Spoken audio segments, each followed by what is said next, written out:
James, welcome back to the Create Podcast. I'm so excited to have you on the show and to catch up with you. I know you've had so much going on over the past year or so, a little bit longer even, but I'm really excited to hear where you're at. Welcome. Thank you. Thank you. It's always a pleasure to chat with you. Yeah, so before we begin, I know we featured your work on our platform a few times, but for our listeners who may not yet be familiar with your photographs and your artwork, could you tell us a little bit about yourself? Yeah. So my name's James. I like to first and foremost, I wear so many different hats, but I love to think of myself as an artist first and foremost. Absolutely. So my work is fine art photography. It is surreal portraiture. So basically, I take photos in different places that I travel, combine them with photos of people, and combine it all together to create one seamless, surreal setting, which is very exciting. Each one kind of takes on its own storyline. So there's different collections and series, but also each one feels very standalone. I like to compare it to like Black Mirror or some type of anthology series where they all tie together, but they kind of start and finish on their own. And I'm actually tying all of it together into its own little universe by creating a video game based on my art, which is going to be a multi-year project, but I'm very excited for it. It's in the concepting phase right now. I did not know about that. That's amazing. I can't wait to see how that pans out. I can totally see it as well. I'm actually really interested in surrealism right now personally, which is weird because I mean, I've always been interested as a viewer, but I just, kept seeing all these artists both through history and contemporary, and I just kept feeling like that nudge to try something. I was wondering, how do you come up with your images? Do you have like a meditative process? Do you take notes? Because it's a whole, like, it is intimidating when you're like, okay, I want to try this new direction. How do you go about it? Totally. So what I've done the last few years, it's kind of taking this conglomeration of different things that inspire me and put it all together. At the center of it is always music though. So each photo that I do is inspired by a different song, and what I'm really trying to extract from the song as I'm listening to it is what the feeling is that it gives me. And so my goal is when you're looking at one of my photographs, you feel the same way that I feel when I listen to that song. So it's kind of visualizing that. But it also is taking little moments that inspire me. Like right now, I'm working on a sketch of a photo that is the feeling of being just outside of the rain, which I can't explain, but is something that has been so special to me throughout my life. When you are outside, but you're not getting rained on, you're like feel nice and cozy. So I'm playing with that idea right now and tying it together with Dreams by Fleetwood Mac. So it ends up being all of these inspirations put together, places I've traveled, things like that. I love that so much. And do you photograph your own models? How Yeah, does that work? yeah. So I sometimes will photograph them in a studio, or sometimes we'll actually go out on location and we'll shoot there. But always, every single photograph, like even if there's a moon in the background or like every little tiny thing, is something that I have photographed, which has become all the more important to me now with a generative AI art Yes. into the play. So I really show off the process to my work because it is made with Photoshop. So it has this kind of like digital surreal photography thing, which happens to be the style of a lot of AI work. So I'm showing how much work and time and thought goes into each one. It's something I really admire about you, and not to diss anyone who is using AI in their work, but I think because we're so bombarded and it's so accessible to pretty much anyone now, there is something special to know that every part of your artwork, from the idea to the execution, is yours. Even though it's probably a lot more of an investment, both with time and resources, do you have any tips for someone who really wants to take ownership of their work? A lot of artists will use found images or stock images or royalty free, but there is something that adds so much depth and richness. If you were to start today and you're like, okay, I want to make all of this mine, how would you go about it? What would be the first thing you invest in, or how would you get started? Yeah, if I'm understanding the question correctly, I mean, even if you are making AI generative art or if you are making work with found objects, there is going to be a process to it that is what makes it special. And so a lot of people, there's that classic saying of like, I could make that, right? Mhm. I mean, you could, but it's not that easy. So I think every artist should be showing off the process to their work through videos or through process images, whatever that is. That's something, I forget what company it was, but a portfolio review company was saying that one of the things that most companies are looking for nowadays in any type of work or art portfolio is seeing the process because they want to see the way you think. Again, especially now that so many forms of art and design are accessible, showing the way that you think is going to be what gets you hired or what gets someone falling in love with your art. So, yeah, show your process, show your work. And what does that look like for you? I know previously you featured like snippets of your photo shoots or any kind of insights. What tips would you give an artist who wants to start showing their process more? Even for me, because I'm like, okay, I don't want to just post time lapses because that gets redundant. But what are some other ways we can share behind the scenes? Totally. Yeah, I used to only do the time lapses of photo shoots and the editing process. And I realized it's really not the best. It kind of moves too fast to see anything. Yeah. So, what I would say is one, try to show each different part of the process. Where do you get your inspiration from? So, I try to show the sketching process to my work, but also I show the photo shoot. I show how I'm connecting with people and that I'm not just taking found images and editing them. I'm an editor and a photographer. So, I showed that. But then I also show that it's really like time tedious to do the editing. What I would also say is one, with social media like Instagram, lean into what people like on there. Like what your art is isn't always what your content is. So treating them sometimes as two separate things. Sometimes it works out perfectly where what you make is also great content, but try to treat those separately and also try to get off of Instagram a little bit.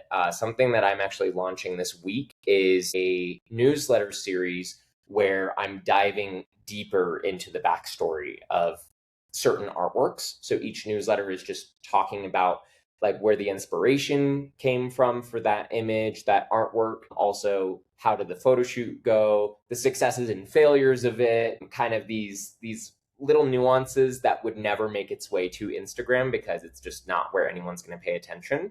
So try to get your audience, the people who care about you the most, who even when they care about you the most, they're not going to sit and stare at one image on Instagram just because it's not the way it's designed.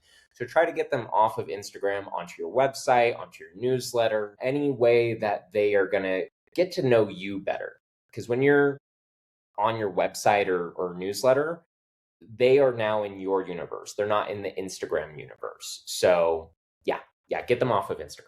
Yeah, those are great tips for sure. And that's what I tell my community all the time. It's like Instagram is great, but it's not the final destination and we don't control it at all. So it's wonderful to have a newsletter for sure. 100%. I would love to chat before we talk about other exciting things you're working on, a little bit more about your subject matter. I know you mentioned the surrealism, the emotion, and you also feature male figures in more vulnerable emotional states. Can you talk a little bit about what you hope to communicate to the viewers and people interacting with your art? Yeah, absolutely. So my word of the year last year, it was through line. I took a Mm. public speaking class, which when you go into a speech, you should make sure that everything ties back to one concept. But I've kind of adopted that into many different things that I've done, including my art. Yeah. So with my work, the through line is men having feelings. And so the idea there is that when you see the subject and then you also see these surreal elements around them, the idea is that those surreal elements are what's going on internally, what they're feeling, what they're thinking, kind of coming up to the surface in this visible, tangible way, which you might need to look at the work to see what I'm really getting at. Yes, and there's going to be included in the blog post which accompanies the episode so our listeners can take a look. Fantastic. But yeah, so basically the idea is it's going into all of these nuanced emotions that people have, and really emphasizing, since my experience growing up was, hey, being a tough guy means not showing off how you feel and showing that, sometimes the manliest thing that you can do is be emotional, be vulnerable.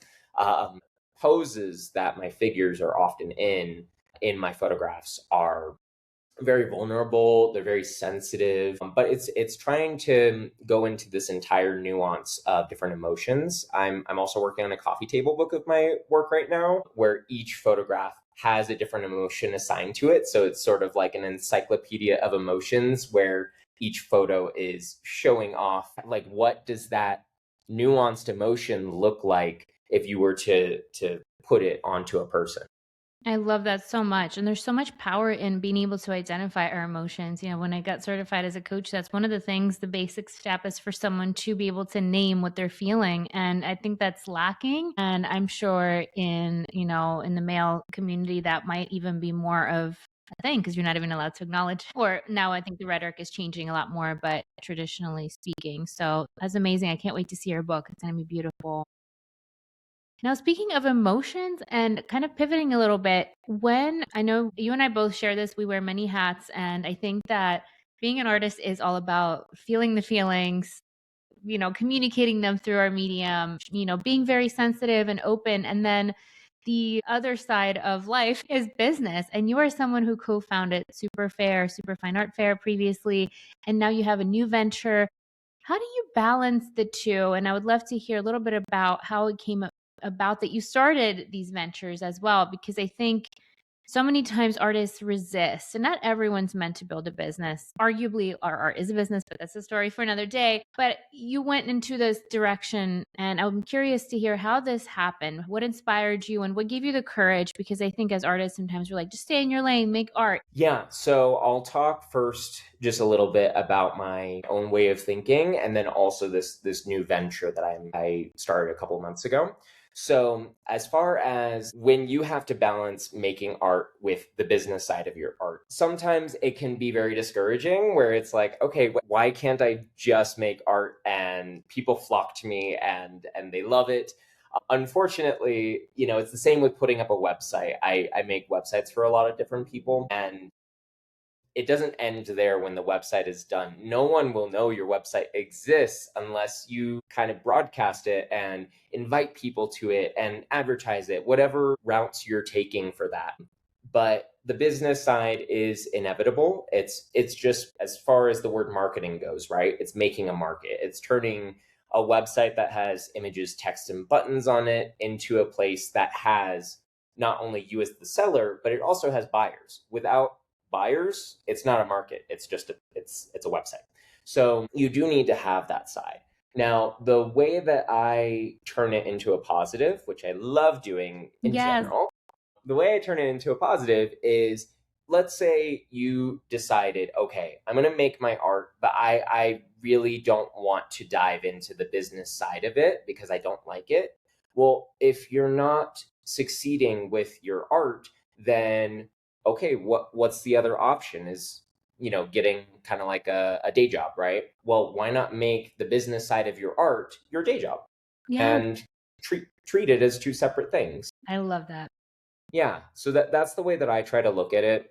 And the other thing is that, and this kind of gets into the new venture. So I started a design and mentoring studio a few months ago. It's called Studio Chameleon. And basically, the idea is it puts the power into your own hands. A lot of different opportunities for artists out there, they come with a really big price. Either it's really expensive to get those types of professional services, or you have to give up a lot of your business. I mean, giving up 50% of your business in a lot of cases, and also having that type of decision making power taken away, can be where that takes away the spark, the passion behind your art, because 100%. now you're doing what someone else said.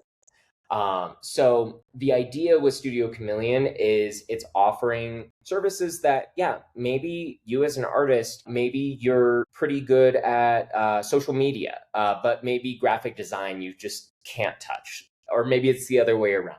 So the idea is, instead of having to give over power or having to pay a really expensive price in order to have like an agency come in or something to help your art, it's giving you little tools. It's filling in those gaps that you aren't the strongest in, but letting you be the one that stays in charge.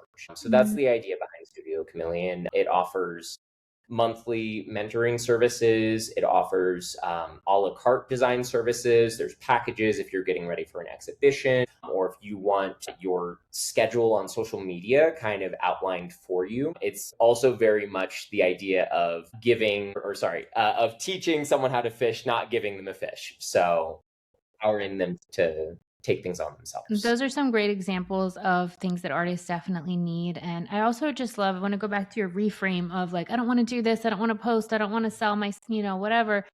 I will be completely transparent. A few months ago, I got really burnt out and I thought about getting a day job because I just wanted someone to tell me what to do. But, my boyfriend talked some sense into me. He's like, you're going to be paid like a quarter of what you're making now, and you're going to be doing essentially the same thing for someone else. And so I had to get my shit together. I took a break. I like let myself rest. And then I was like, no, like there's no day job that's going to give me the opportunities that I can give myself. And back to what you're saying for artists, I think there's room for those big investments when the artist is ready, but there's so many micro steps that we can take weekly, daily, hourly to move us forward instead of like hire, I coach people, but I know it's not for everyone. It's an investment. And they're like, I love that you're offering those micro like progressions essentially. Like in the gym, you're not just going to deadlift 400 pounds. You're going to go in, you're going to warm up, you're going to do some air squats, just. And I think we need to think about our careers this way too. It's not just always epic leaps and bounds. It's like moving towards those things. And how can someone learn more and work with you? What are some ways that they can get started today? Yeah, easiest way, all the answers to your questions there at studiochameleon.com. The spelling on that is a little funny. Chameleon is a play on my last name, which is Yes, spelled, I see that. yeah, it's Miille. My college application essay was all about me being adaptable. It was like how the people around me, I blend with them a little bit. And so this idea of adaptability and chameleons have been a big part of my life. And the name fitting in there was just too perfect. Also, if you look at the design of the website, it's meant to be very sleek and professional, but it has these little touches, like these pops of color, these gradients. And so that's very intentional. The idea is that you can be both very professional, but not lose the fun to the art. So I want to balance both. But So important. studiochameleon.com. 100%. And I think like the quirks that we have, yeah, I'm all for professionalism as well, but I think like the fun, that's why I ordered a pink mic cover because I'm like, yes, but like I love pink and I just want in this world of like, stock image, nothing wrong with stock images, but just everything becomes, especially like not so much recently, but a few years ago, like everyone's feed looked the same. Everyone had the same presets and everything just was this beige thing. And I think one of the ways we can stand out is to own our little quirks as well while being professional. So amazing. I'm so excited for that. And for our founders listening, how do you balance being a creative entrepreneur and being an artist? Do you have a schedule or are you more intuitive in your approach? Because I know I get cranky if I'm on my laptop too much. And then I know that if I'm in the studio too much, then I'm not making it, I'm not actively selling or promoting my services. So how do you balance this? Yeah, I kind of bounce back and forth a little bit because sometimes I try to really have every single block of time on a Google Calendar. And it's like, okay, this is when I'm going to make art. This is when I'm going to sketch. This is when I'm going to, like do social media. And what I find is that sometimes the blocks of times I've assigned, I don't feel like it in those, Yeah.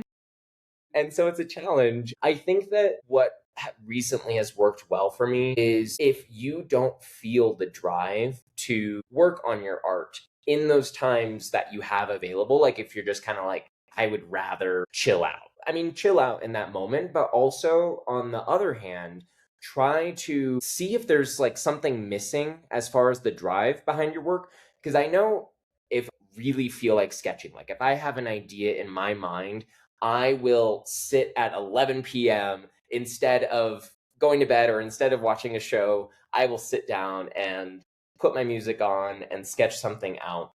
if I have a photo that I'm really excited to edit, I find the time. Like as soon as I have a little bit of free time, like I finish something else, I go to it. And so if you're feeling like you're struggling to balance art and any other professional ventures you have, then make sure that you feel driven to do your work, your artwork, because that often is the issue. Like for instance, this last couple months, I also needed to take a little bit of a break because I spent a month trying to get this photo right that I kind of knew from the beginning was not going to work out, but I was determined to make it work.